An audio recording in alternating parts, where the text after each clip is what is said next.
I'm Cordereo Bentley. I'm sitting here with Jeff Payton, and the time is, it is March 3rd, 2011. The time is 11:28 a.m. We are at NECIC building, 199 North Main Street, and it's Thursday. How you doing, Mr. Payton? I'm doing fine. How are you? Pretty good. Good. Were you born in Mansfield? No, I was born in Mississippi. I moved here when I was 2. Actually, my family moved here when I was 2, so I was back around 1948. Okay. Why did your family settle in Mansfield? That's a good question. At that time, a number of families were moving north from the south for all kinds of reasons, but mostly because of industry as opposed to just being farm labor and that kind of stuff. And there was quite a bit of industry in Ohio, but then relatives would move to, one stop would be Chicago, and another stop would be Cleveland. A lot depends on how the railroads were running at that time as well. So a number of people located close to major cities where the railroads were. We went to Cleveland at least initially, but my mother had a sister here and some other relatives here. So she eventually relocated with our family to Mansfield, from Cleveland actually. Around what year you say that was again? That was 1948. 48? Right, a year before you were born, 2 years before you were born. Before I was born? Sorry. Did you have any brothers or sisters? Yes. Total family of 7. My mother as a matter of fact, there was a divorce that caused her to move. I was the youngest of the first family with 5 children, and then she remarried, and I had 2 more brothers and sisters. So it was a total family of 7 at some point. Not all my brothers and sisters are alive now, but that's what it was, at least in the 40s and 50s. So what was life like in your family? What was life like in my family? Yeah, like growing up. Growing up? Yeah. Typical family at that time. I mean, everybody at that time basically struggled just to survive. So we were all probably poor and just didn't know it because everybody was the same way. But that kind of causes certain values to be shaped and formed about things that you cherish and things that you do and all those kinds of things. So life was a typical life. Kids would get out and play for a while. When I say play, we would do things that this town has the same geographical area now as it did back then, but we travel a lot more to do some of the recreational kinds of things that we would do. Johns Park was not a park at that time, so you would have to, you do other kinds of things, go other kinds of places, but you could travel all over the neighborhood. The kids would play, you worked to earn a little bit of money, cutting grass, doing the typical kinds of things that, well, kids don't necessarily do it today, but the kinds of things that we did back then. And there were neighborhoods, so you knew everybody in the neighborhood. We didn't view it as being hard. It probably was hard in retrospect. When you look back, it probably was not the world's best existence because no one had a car. We had bicycles that we would make from parts. You get the frame, then you go to the junkyard and you get your rim, get the back rim because that's where all the guts were. That's just all the mechanisms, the gears and everything else. And they didn't have front wheel brakes at that time. They had rear wheel brakes, so it was easy. Build a bike, no problem. Build motorized motor screws, the kinds of things that would go down. I don't know if you ever saw Little Rascals or not. Yeah. Yeah, have you seen those little carts they used to make? Yeah. Well, that was big back then. Right. Yeah. So, where did your parents work? Well, my mother worked in a number of different places. My parents were divorced. Mm-hmm. My mother worked in a number of different places, but she worked as a maid for a long time. But eventually, she worked at in the school system, and she worked as a janitor maintenance person in the school system up until probably about the mid-60s or late 60s. And then she got a job with the health department as a home health aide. It was a program that they were just starting. And the Visiting Nurses Association would send nurses out, but of course nurses didn't want to do the dirty work. Mm-hmm. So they would have a home health aide do some of the other kinds of things, bathing people and just being there with them and everything else. Mm-hmm. But she worked as a home health aide up until the time she retired in the mid-70s. She remarried, and my stepfather worked at the steel mill, as a matter of fact. I mentioned when you said where my parents worked, but he worked at the steel mill. They eventually divorced, and he moved to Chicago. But when he worked at the steel mill, we lived in a number of different places. But one of the places we lived was on Hannah Road. I don't know if you know where that is. Well, Hannah Road is way north. I mean, it's out Bowman Street, and it's called Little Rosa now. But it's primarily Appalachian, and it was almost all white at that point, and everybody was from Kentucky or West Virginia except our family, and there was one other black family out there at the time. And this was in the early 50s. But then we moved back from Hannah Road, moving back into closer to town. But when he worked at the steel mill, because that was close to the steel mill, we lived there.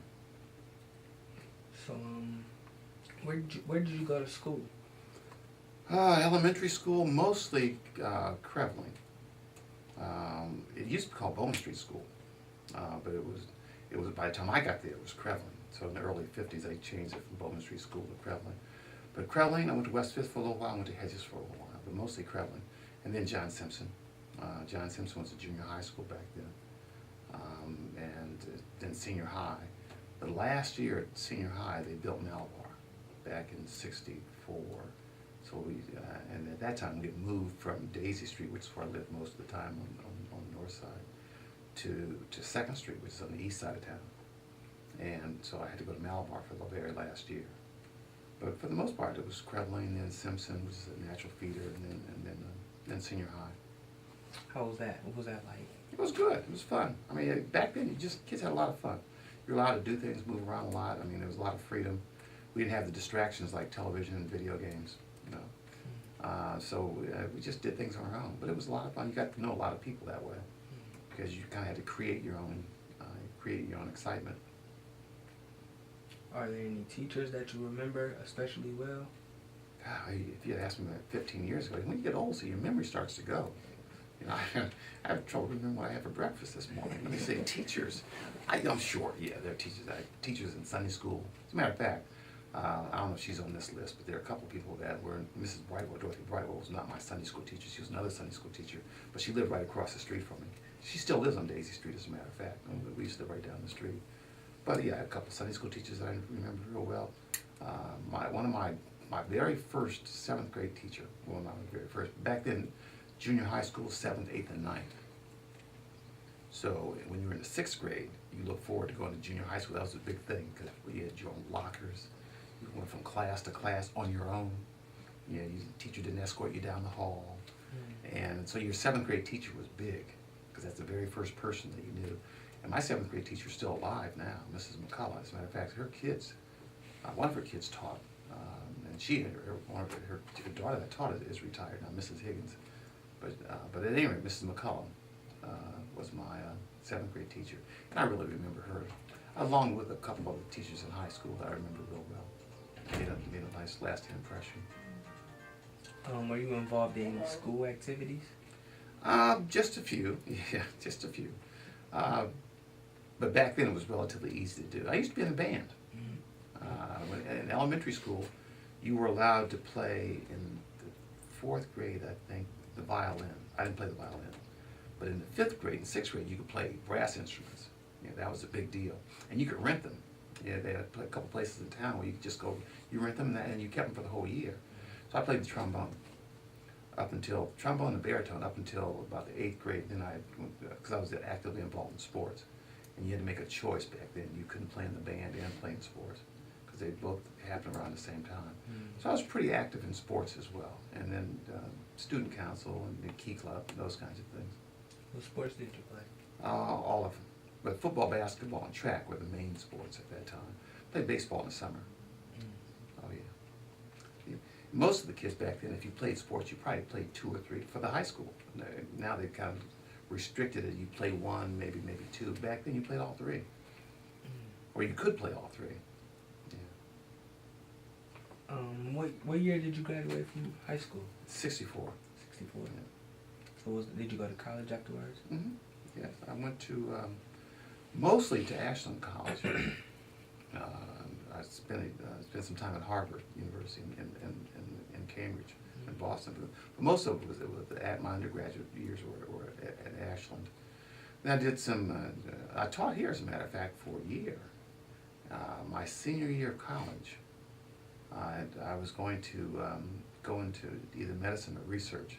I switched over and decided to teach. I didn't have any teaching credits, So they let you student teach and do some other things. Make a long story short, I was in Mansfield in 1968. I was teaching at John Simpson, as a matter of fact, for 1 year.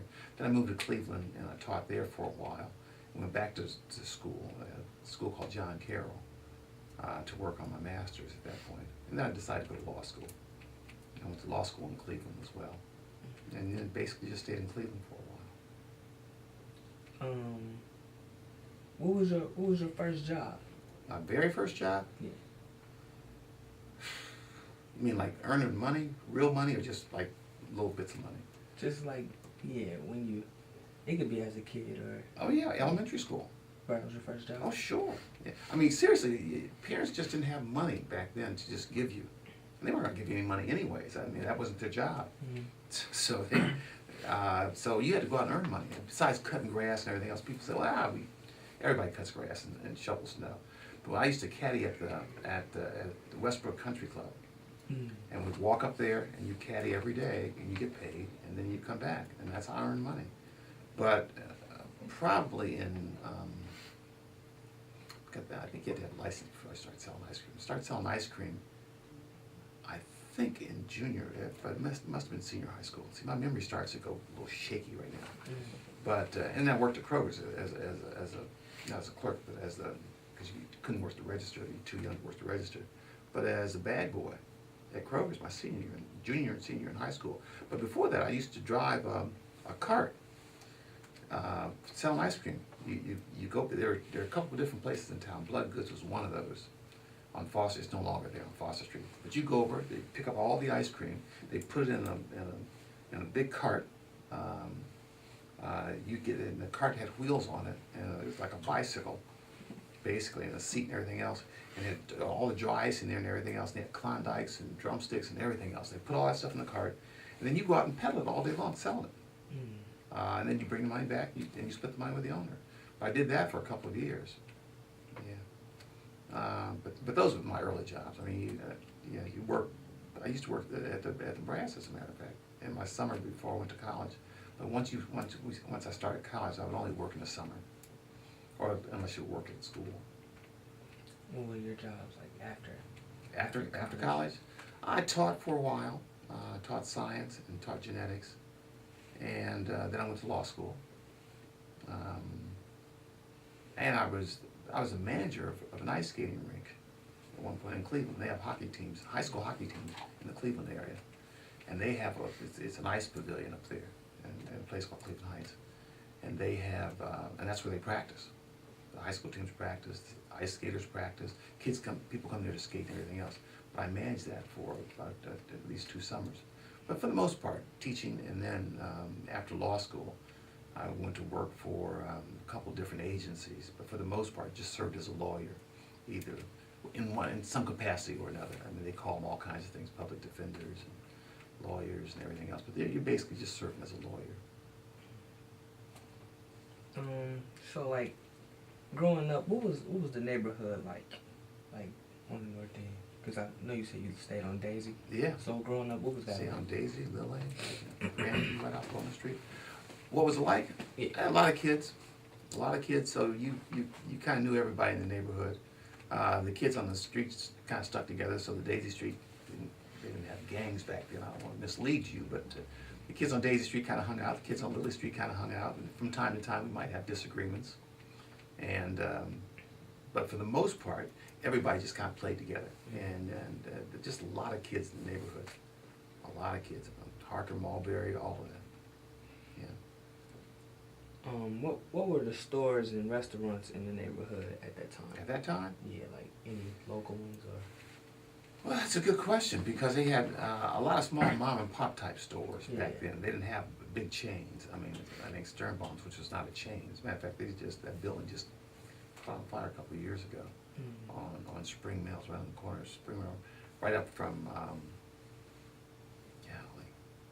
I think Prescott and Miller kind of stop at Spring Mill when they dead end right there. It's like an auto repair place now. You know where is it Poets? Yeah.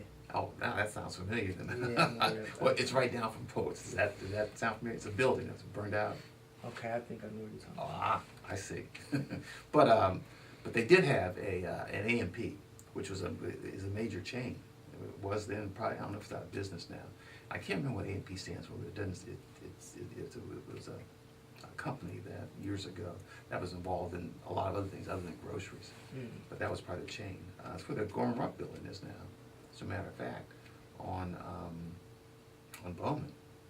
You know, do you know where the Gorman Rupp building is? Yeah. That used to be an A&P store a long time ago. But other than that, they had a lot of small stores that were mom and pop stores. The store right across the street from my house on Daisy Street is now a church, but it used to be a store. Hawkins, a long time, you know. And most neighborhoods had at least one or two of those kinds of stores. As a matter of fact, there were two stores on Daisy Street. That store, and then right up the street, there was another store going towards Raymond. And there was a really small store between Daisy and Lily. There was an alley there. So there's like 3 stores in just that small area right there. And then another store right across the street from the Friendly House, as a matter of fact. The house is still there, but that used to be a grocery store. Yeah. So how is it different today? How's it different today? Yeah. I think things are moving much quicker today. You know, with all the technology and everything else, you get a lot more information today at a very young age, and a lot more exposure today at a young age than what we had. So you are exposed to a lot of things at a time when you probably aren't able to really fully understand some of those things. But it influences your life in a number of ways. So we were influenced a little bit by television, but not nearly as much, because that was in the early stages of television. It was before television, and then it was as television was first starting. So we didn't have the same kind of exposure. So you relied a lot on tradition. You relied a lot on practices in the neighborhood. You relied a lot on those kinds of things. You had a pecking order, so you relied a lot on information that you received from older people, whether it was your parents or older brothers and sisters or whatever it was, and you passed it on that way. So you know, it was pretty uniform in terms of how people reacted to things and how people did things, which made it a whole lot safer and a whole lot easier, because it was a lot more predictable. You know, kids were basically kids. They didn't grow up too fast. They weren't exposed to a lot of things. Didn't have a lot of weapons. Weren't exposed to the kind of video games that kind of promote some of those things now. The bottom line is it was easier. It was safer. Much safer. We did things on a normal basis. Halloween, for instance. In the larger cities, now I realize that even back then it was kind of dangerous. But in the smaller cities like Halloween, we go all over the north side of town at night with a kid and a pillow and a pillowcase. That's it. And you fill it up and bring it back home, dump it, and then go back out again. And this is at night. They never did Halloween during the day. They had to wait until it got dark to do Halloween. And your parents just let you go. You just go with a bunch of kids. If we go swimming, lived on Daisy Street, the nearest place was North Lake Park at one time, or Liberty Park.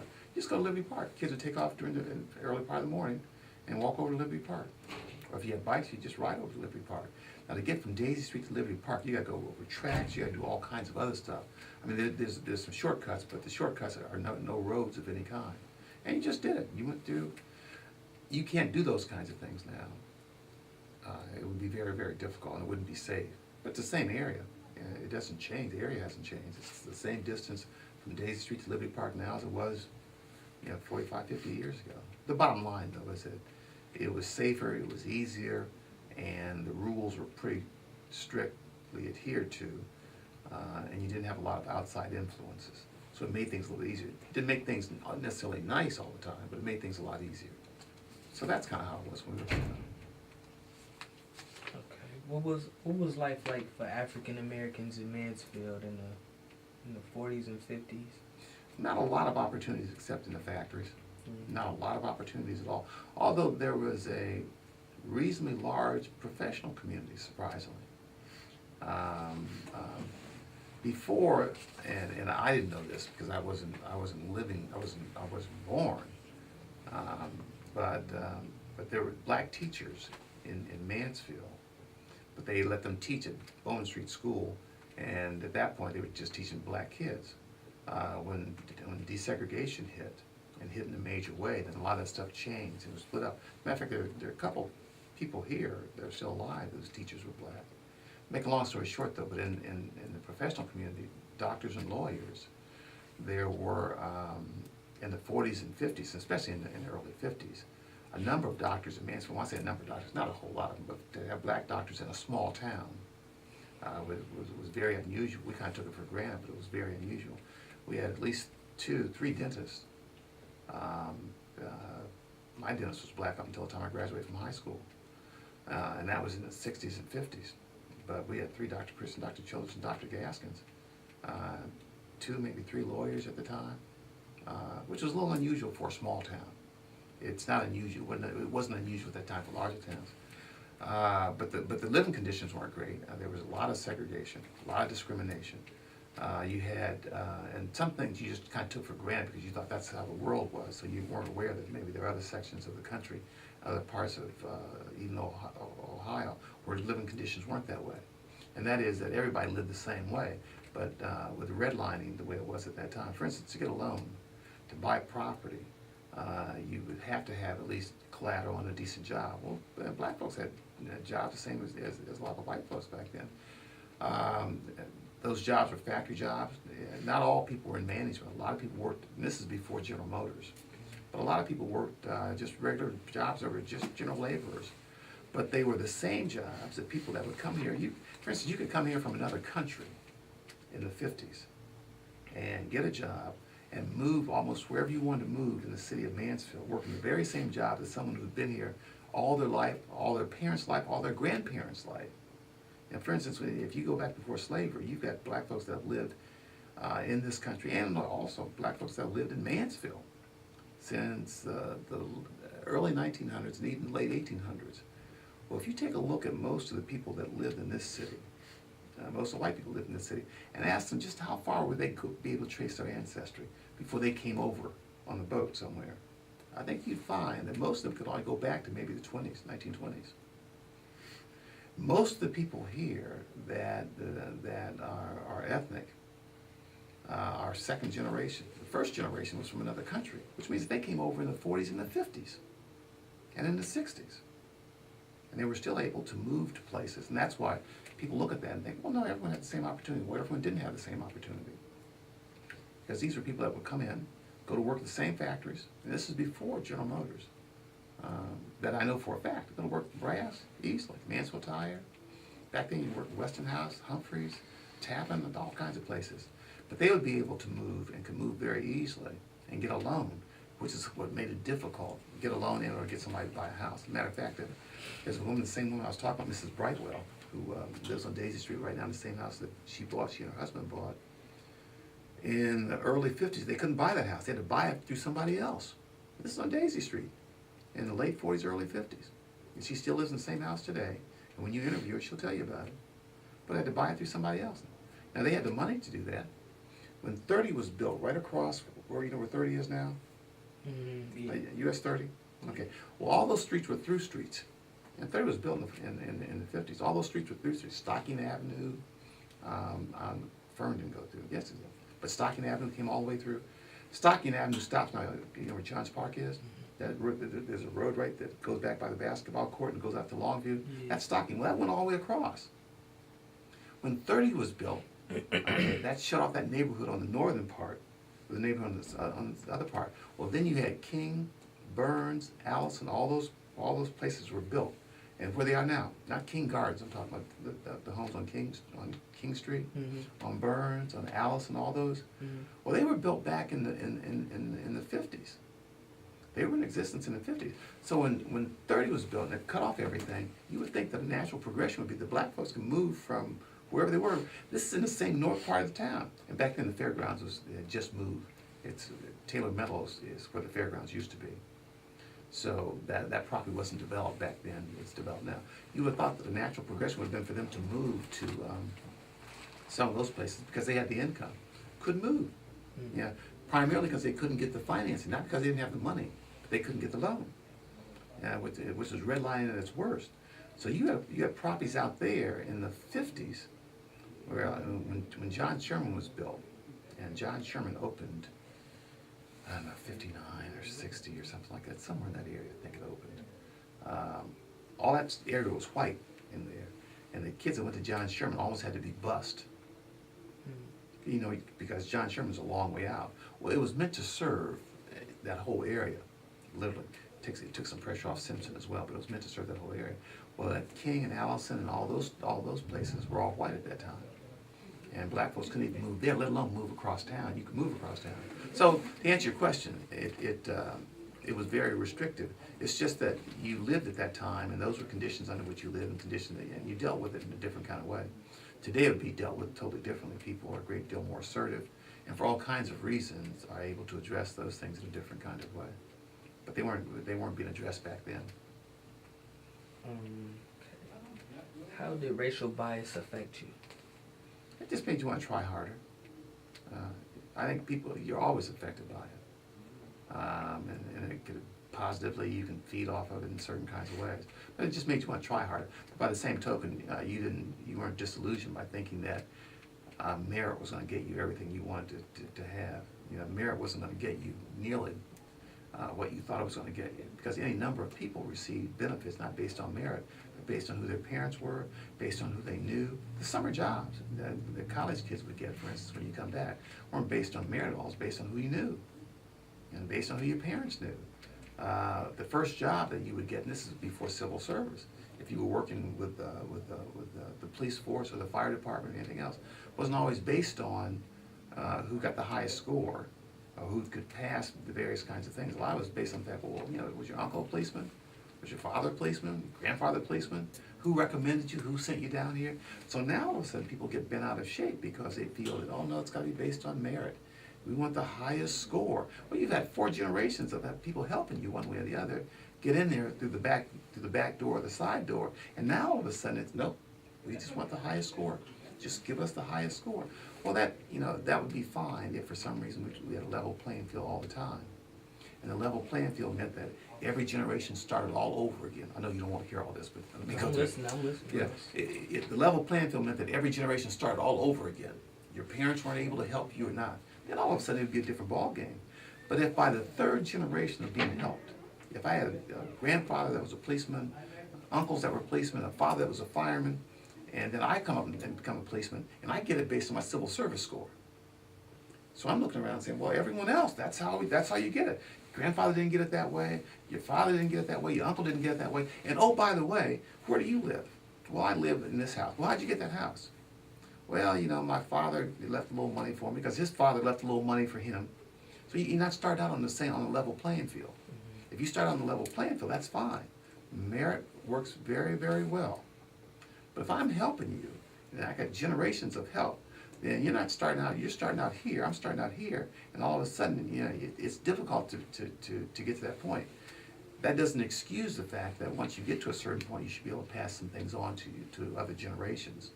So, and we've had a number of opportunities in this country that you don't have in some of the other countries to be able to accumulate wealth and pass it on. We just haven't done a very good job of doing that. Because there's quite a bit of money that's spent, that we've been able to do that. But artificially, some institutions have been set up to allow some of those things to happen. Those institutions aren't nearly as prevalent today because it's totally different today. And merit does rule in most situations. In addition to that, there's been enough growth in this country to allow everybody to progress. We just haven't done a very good job as African Americans of being able to maintain that wealth, hold on to it, pass it on, and develop it in such a way that the next generation is able to take advantage of some of those things. And when you talk about racial bias, that is a consequence of racial bias also, but in a different kind of way. And that is that my personal feeling is that if someone tells you that you're different, they keep telling you that you're different, they keep telling you that you're different, that works a number of different ways. One of the ways it works is to give you the incentive to show that you are just as good or better. That's positive. The negative way it works is that you then want to be like them. You then want to, which is where busing comes in and some other kinds of things that shouldn't be there. There's no need to bus kids across town. Develop the schools right there in their own community and make people responsible for maintaining their education in their own community. Hold them accountable. And also hold the people that set up the institutions accountable, but hold the people in that community accountable. You don't need to go all the way across town to sit next to a kid and think that your kid is going to become smart and intelligent just simply because they're sitting next to a kid. You do it right here. It's your responsibility. See, those kinds of things would be the reverse of discrimination, or would be the reverse effect. And that is, you cause people to want to be like somebody else. and they then don't value themselves nearly as much. Because they think that I'm not good unless my hair is straight. I'm not good unless I look a certain way. I'm not good unless I live in a certain neighborhood. I'm not good unless, you see where I'm going with that? Mm-hmm. Well, if you start breeding that in over a period of time, people lose that drive to really become good, to become responsible, and to become all they can be and to be proud of themselves because they're who they are. They start thinking that, well, all I have to do now is just find a job. Without thinking about how difficult it is to get that job, how hard it is to maintain that job, what responsibilities you have that come with that job. If I just get a job, then I'm fine. I've made it. In other words, I'm not striving to do much more than just that. So some of those are bad effects of racial bias. The good effects is that it makes you want to try harder. But the bad effects is that you start losing the drive, I think, necessary to make yourself better than as good as you can be. And number two, you think less of yourself. You think that you're not that good. It's the kind of inferiority complex that people deal with all the time. But and no one's making you feel that way. Everyone feels different. If you walk into a room and you and your buddies are there, and there's someone there that looks just slightly different, might be from the other side of town, you're gonna make them feel bad. I mean, we discriminate all the time, I guess is what I'm saying. That's not unusual. Somebody doesn't look like you. But at any rate, so those are some of the positives and some of the negatives of racial bias. It has helped. It helped early on to cause people to want to excel and to overcome that. It hurt because all of a sudden, a lot of people, a lot of black folks, just assumed that the only way to be good is to be like somebody else, as opposed to maximizing your own potential. How did the civil rights movement affect you? I just told you. Oh, that's right. It affects you in a number of different ways. We grew up at a time when we grew up from overt and discrimination to maybe more subtle discrimination, but the laws at that time protected overt discrimination, and the laws now do not protect that. So, I mean, in terms of those kinds of things, you have laws now that we didn't have before that at least address that issue in a very structured legal way. But some of those laws are on the books since 1954. That hasn't changed. They had equal opportunities for education in 1954. It never worked until the mid-60s when the civil rights laws came into being, but people think civil rights started at that time. No, you had a real major decision, Brown versus Board of Education, out of Arkansas in 54 and 55, that said separate but equal was just not going to work. They just couldn't implement that. They tried and couldn't implement it nationwide. So in the 60s, they passed civil rights legislation. All of a sudden, then people realized, well, it's kind of serious. Right. Okay. Can you tell me about your church? Yes, I'm a member of Mount Calvary Baptist Church. I've been a member there all my life, basically, since for the last 62 years, anyways. It's a Baptist church. It's not full gospel, but it's just a Baptist church. And it has and is, it has been and it continues to be just a very important, church continues to be a very important part of my life in terms of religion and how it shapes your life and everything else. But you also, it's a family, and you belong to that family, not necessarily because they're Baptist, but just that people that share certain views and values. And over a long period of time, they grow up and their kids and everything else, and you still remain very, very close. And it helps, especially when you have hard decisions to make, to have some kind of faith and something on which you can rely that is consistent and just not mercurial, that goes all over the place. You need to have a basic constant in your life, and that's where religion comes in. What is the role of church like in the community? Well, it should be it should assist in setting certain morals and values that are, as I said, that are consistent and practiced. So it governs how we treat each other. It should govern how we treat each other in terms of just fundamental fairness. It governs how you view things in life over which you have no control. That's where faith comes in. There are a number of things over which you have no control. So church is, and religion allows you an opportunity to understand some of those things. Some of it by faith, some of it by practice. And to understand them in a way that should be consistent from one generation to another. It doesn't really change. How was church like as a kid as opposed to now? It was a little more active as a kid. A lot more structured, though. A a lot more structured. What do you mean by structure? Like, Well, there's certain unwritten rules. Kids were there, kids would come, you'd go to church all day Sunday for the most part. You might go back to church in the middle of the week for various kinds of things. There are certain kinds of organizations within church that almost all kids had to go through, whether it was a junior choir or the young people's this or young people's that.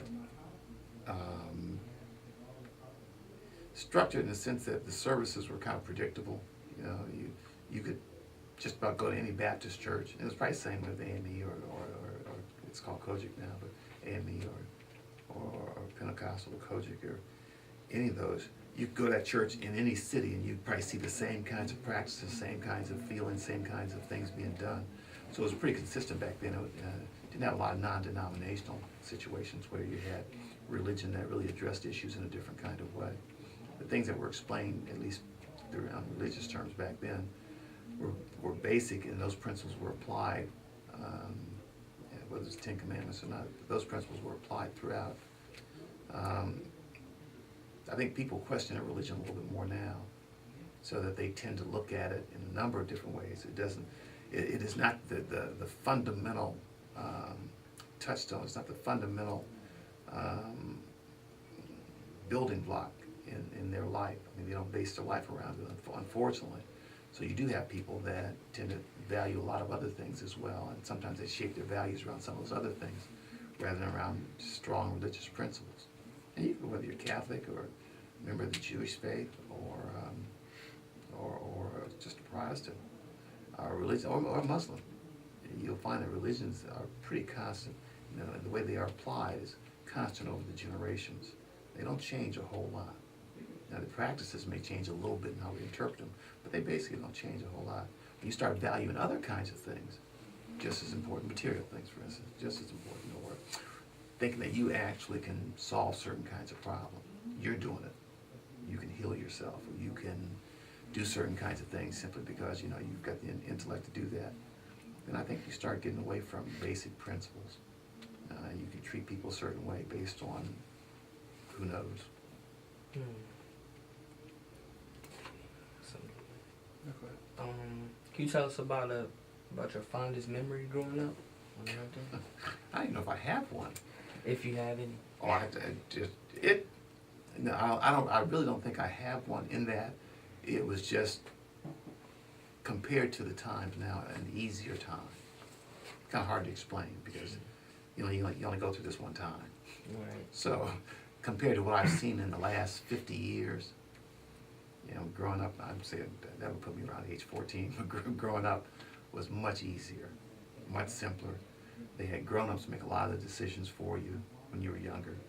I'm not sure if I would have done the things I do now if I had been given free rein to make decisions at age 5 and 6 and 10 and all that kind of stuff, where kids shouldn't be making a lot of those decisions. That's what parents are for.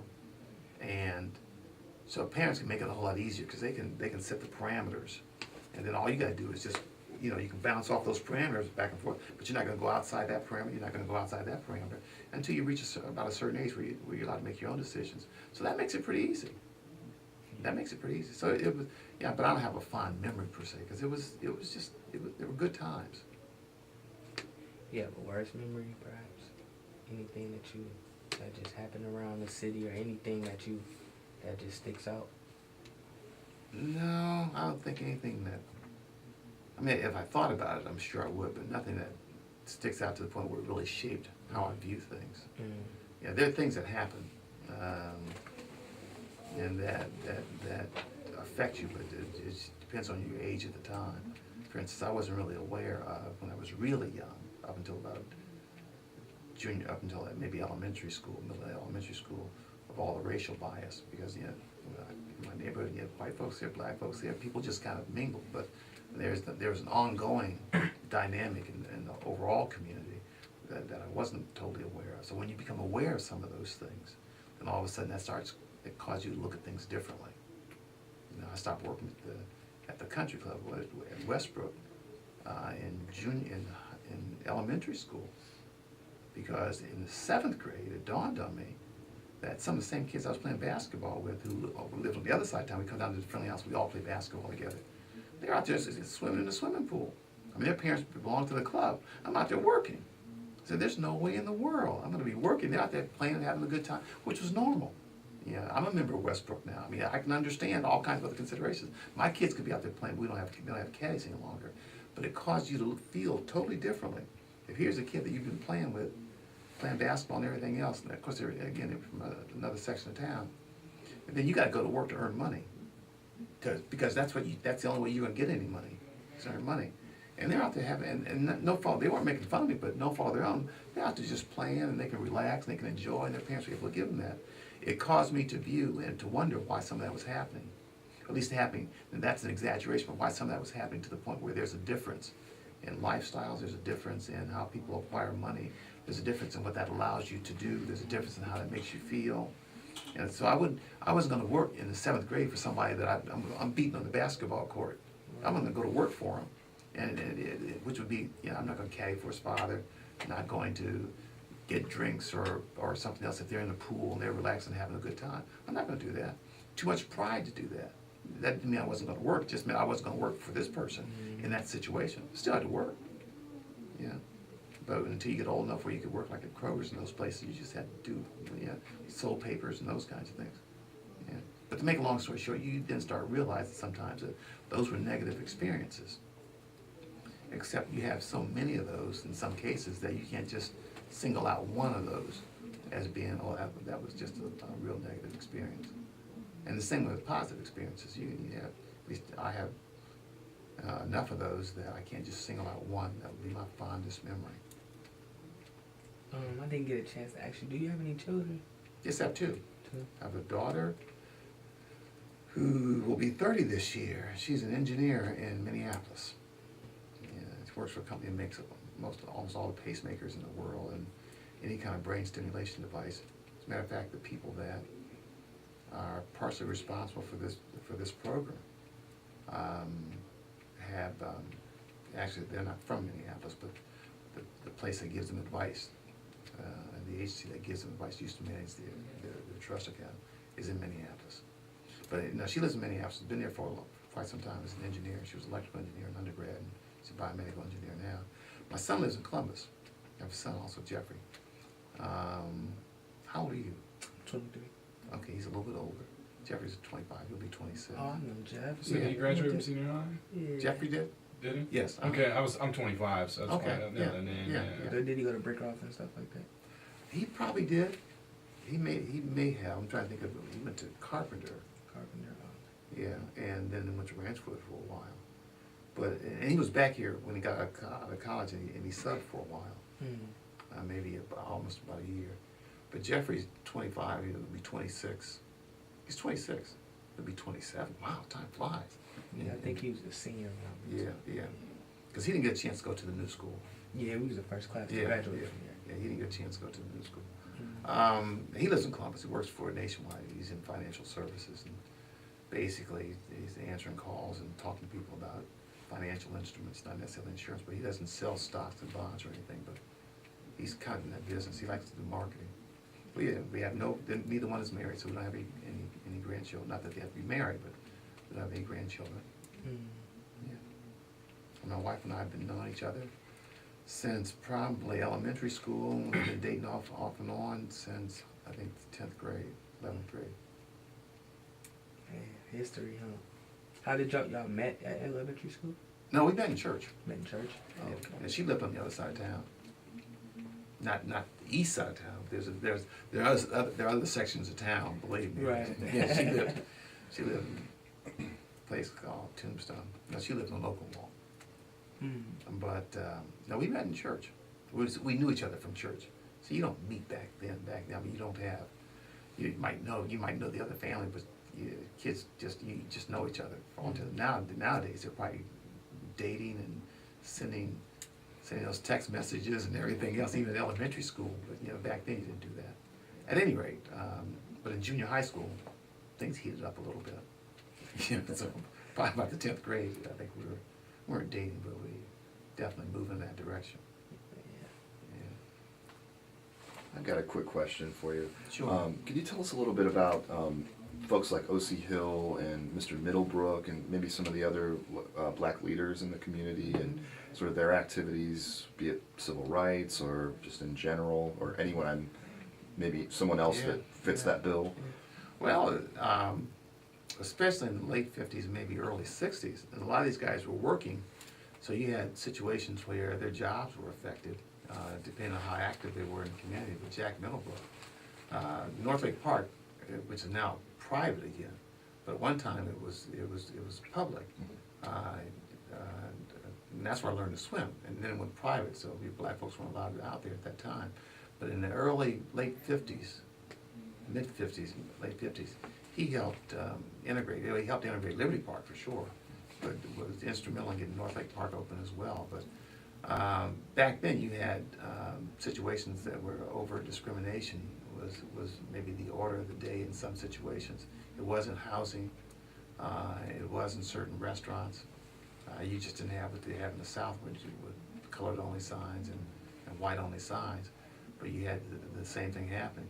So for them to be brave enough to address some of those issues back then, especially when they were working also, because they were relatively young, they were probably, maybe in their 40s at the time, put their jobs on the line. Jack Middlebrook was a realtor, so he was able to have at least some outside income, which made it a little bit easier. I guess he would picket at Liberty Park, and pickets weren't real big. I mean, I think I was involved in my first picketing in 1969. As a matter of fact, it was United Way. Back then, they used to call them a Red Feather Agency. But they didn't hire anybody. I fresh out of college, and they weren't hiring anybody, or didn't have any blacks on their staff. They weren't in the Girl Scout building.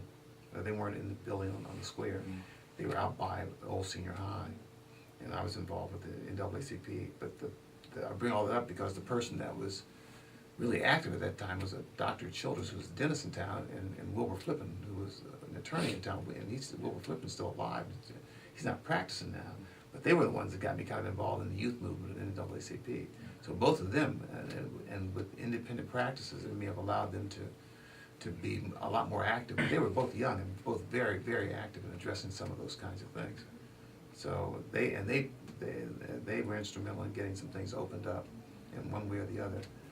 We have a black police chief as a direct result of some of the work that Wilbur Flippin did years ago with Buck Harper, who, when he came on board in the 40s, didn't have anybody to help him in terms of that.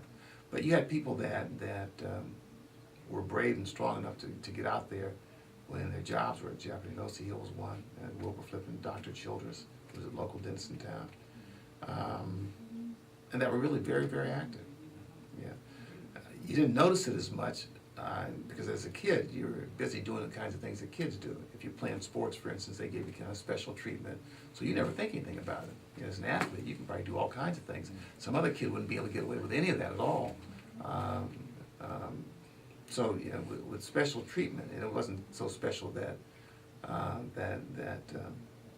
you got anything monetarily out of it. But with special treatment, sometimes you tend to think that everybody was being treated the same kind of way. Everybody's treated kind of fairly, but a lot of people weren't. But the athletes didn't necessarily see the same thing, because people come to the game, they're all cheering, they're all doing that. Whereas, you know, someone else who may have wanted to, who had a white friend across town, could have caught hell if he was over there at a certain hour and had to get back home, especially if he was walking. Yeah, an athlete might not. The father might say, "Oh, son, you want to go home? I'll just take you. I'll just take you back over there. Or we'll have somebody else. We'll just have somebody else just take you back if you want to get back home." But those kinds of things might happen. But the bottom line, though, is that you had people that, and again, Flippin and O.C. Hill, Jack Middlebrook, Dr. Childress, and they were all actively involved in. Had two different things. It was the Future Outlook League, which was another, and the Urban League, basically, which were other organizations that addressed some of the concerns at that time, either business concerns or social concerns of black folks. But you also had the NAACP, which is a lot more active than it is now. But there were things that needed to be addressed. When General Motors first opened their building in '57, you know, you were still, with discrimination, it was still difficult. Although they were hiring blacks, although it was difficult just to get a job and to maintain a job out there. You had to work a good 12, 14 months. You had to work almost 2 years just to get about 12 months in, because they lay you off for a while. Everybody would go through that routine until they get enough time in to belong. And initially, not so much being non-union, but paying low wages. That wasn't the world's best place. But as it started to grow, you then had the same kind of employment concerns that they had in some of these other places, putting blacks in management, especially in a place that was growing that fast, putting black folks in management, or making sure that they got some of the same opportunities, same way with the steel mill. So you had people that were addressing some of those things as well. The NAACP was addressing them, luckily addressing some of those things. Education was the same way, but it just never panned out for a long time. I think there was a black teacher in '64, even though there had been black teachers earlier. But we didn't have a lot of black teachers until the late '60s, early '70s, gradually. We started getting more black teachers in. No black principals or administrators for a while. But at any rate, I left in '64 and was here in '68 for a little while, but didn't come back until like '78. So there's a long period when there was a lot of activity, Yeah. especially with the passage of the Civil Rights Act and everything else. Okay. In Mansfield as well as other places where some of the people you just mentioned were actively involved, but I wasn't here at that time as a young adult. Well, basically, did you have anything that you'd like to add, maybe that we didn't cover, or so we pretty much went through our questionnaire, but I just Yeah. wanted to make sure I had No, a tape not- if not- there was anything else that you... Not that I can think of. Okay. Well, we thank you very much for taking the time out to speak to us today. Thank you. Can't thank you enough. Hey, Shirley.